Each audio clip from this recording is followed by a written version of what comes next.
Viral video CCTV berisi rekaman seorang pria curi tas pemilik warung dengan modus pura-pura beli.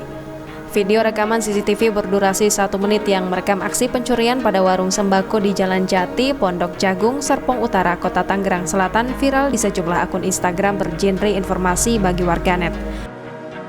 Khairul Anam, pemilik warung sembako itu mengatakan aksi pencurian tersebut terjadi pada Kamis 24 Maret 2022 malam.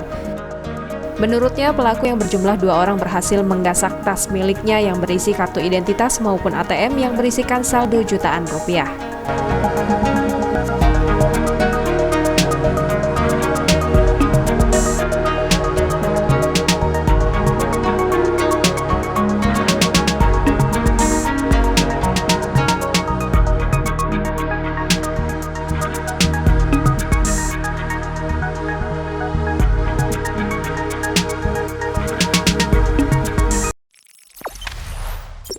Jangan lupa subscribe, share, komen, dan like ya!